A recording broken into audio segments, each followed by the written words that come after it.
Okay, I'll introduce Rebecca Sinclair. So Rebecca is the Director of Teaching and Learning at the college, and she's going to talk to you a bit about lovely things. Lovely That's what things. I'm going to talk about.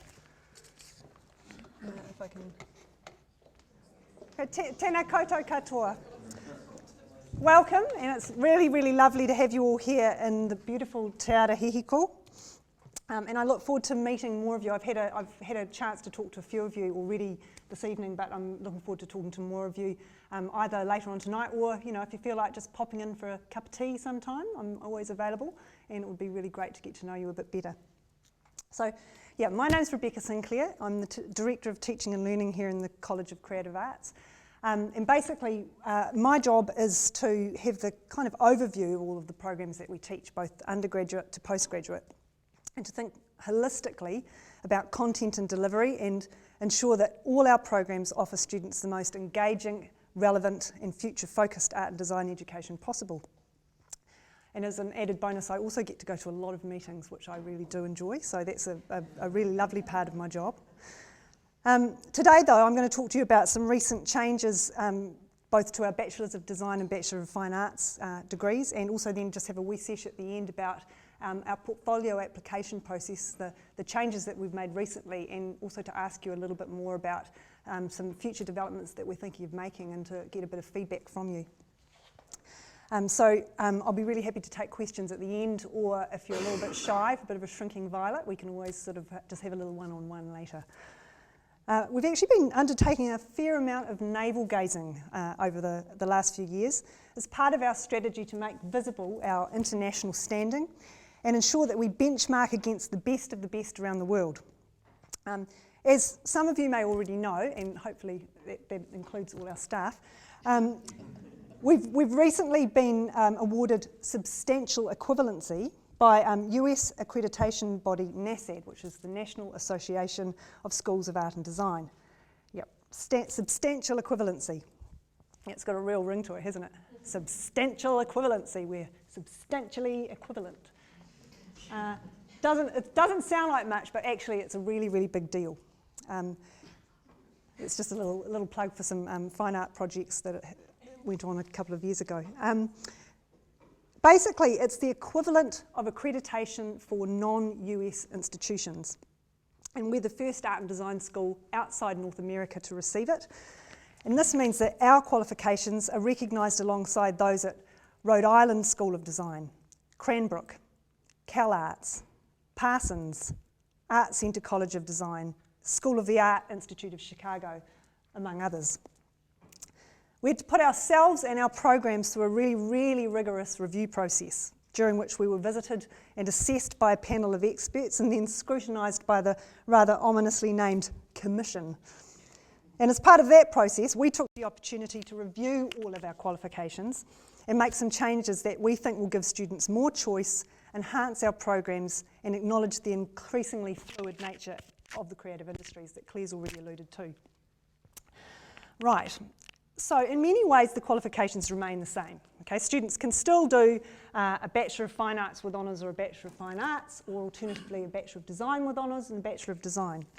The Bachelor of Fine Arts Honours is still interdisciplinary, as it always has been for the last few years, and the Bachelor of Design with Honours, there are still 6 majors and 1 joint major. So there's fashion design and business, industrial design, photography, spatial design, textile design, and visual communication design.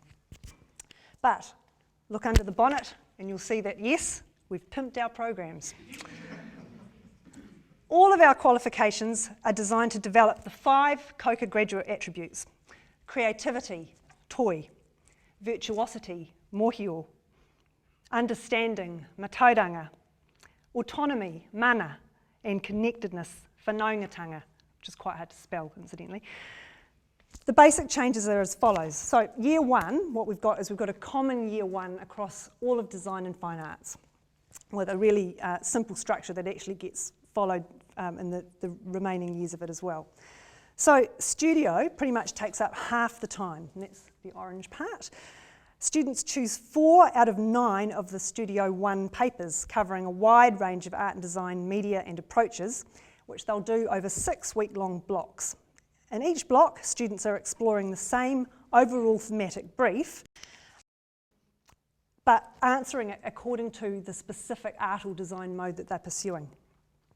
They can sample a range of art and design specialisations and their particular techniques, processes and skills, while also learning what's common to all, so creative thinking, idea generation, visualisation, reflection and analysis.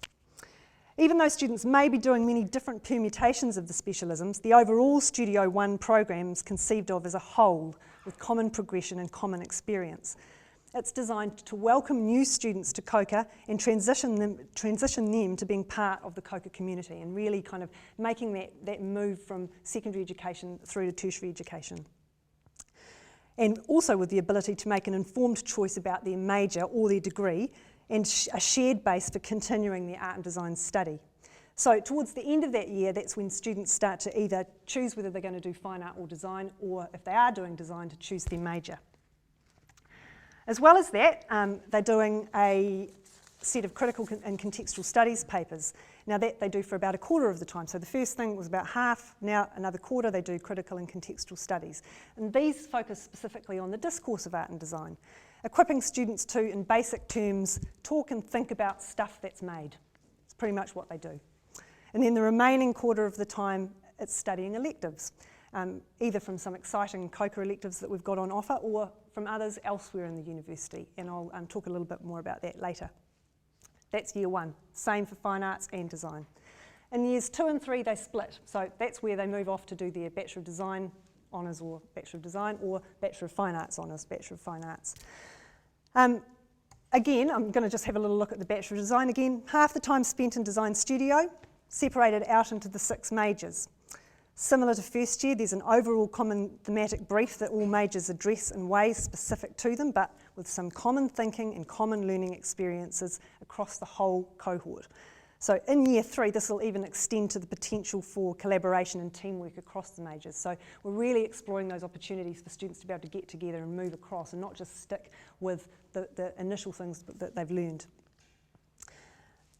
Then they again have an opportunity to study critical and contextual studies papers, and in the second semester they choose between critical and contextual studies or a sort of business and innovation strand. And then the remaining quarter again is spent on electives, with fine arts basically the same model. So you can see we've just got this really quite simple, straightforward pattern that's operating throughout the whole qualification. Then we have in year 4, which is the year that we look at as a sort of innovation year. In year 4, both fine arts and design, students either choose to do the Bachelor with Honours track, which has quite a strong research focus, or a less research-oriented straight Bachelor's track, and that's both whether they're doing design or fine arts.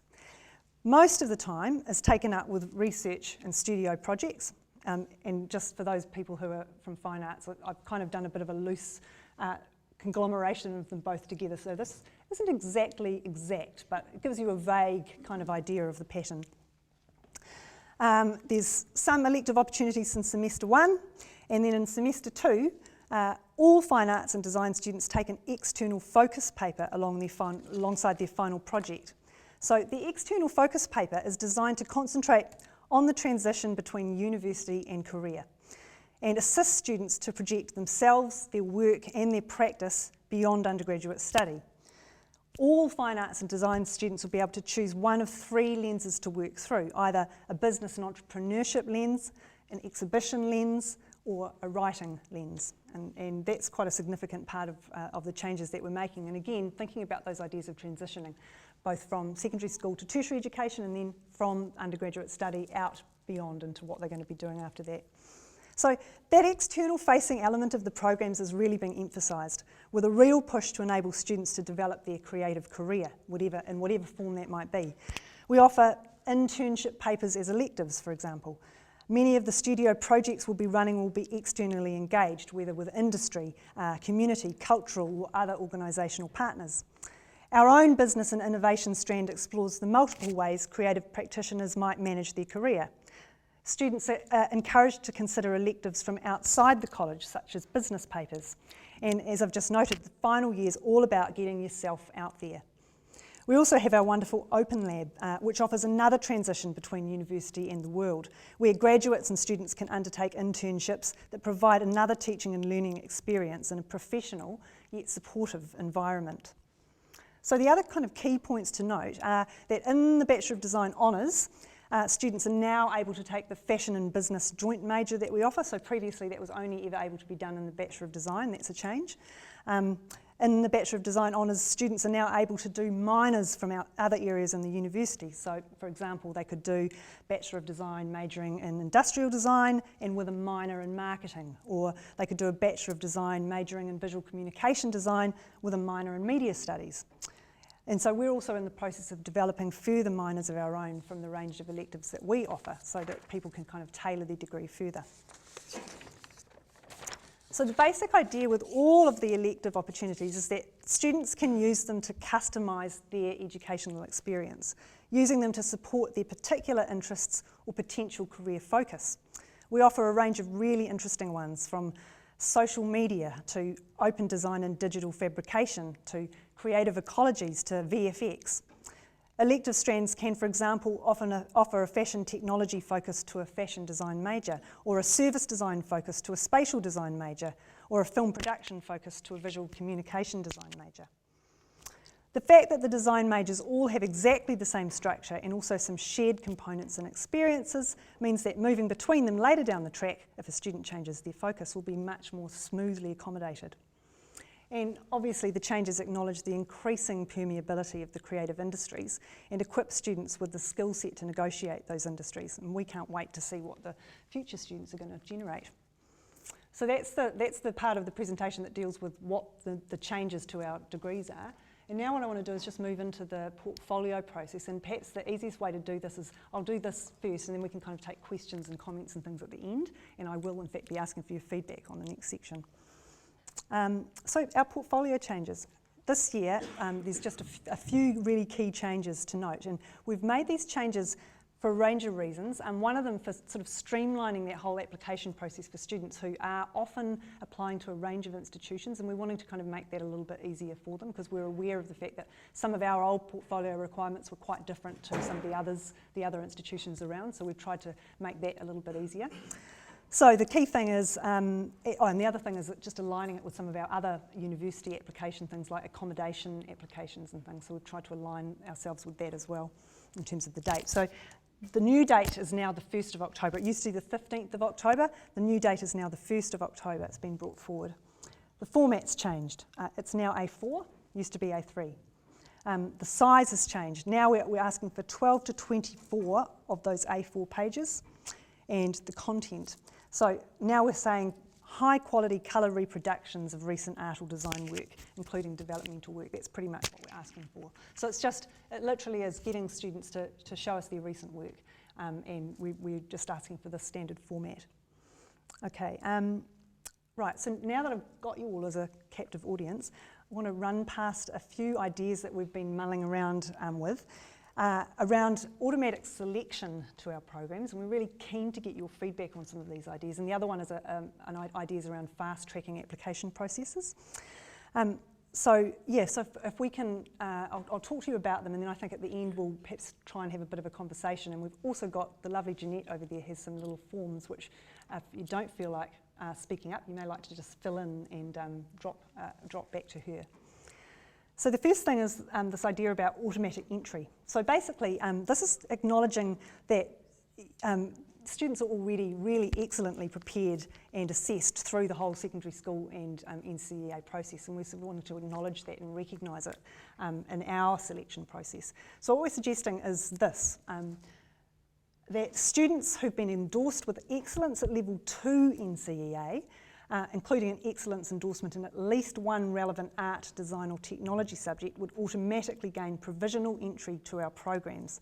So they'd still need to get UE, so they'd still need to complete the NCEA level 3 stuff in the usual way, but subject to that, they would be assured entry. Once they got that, they'd be assured entry to our programs without necessarily needing a portfolio.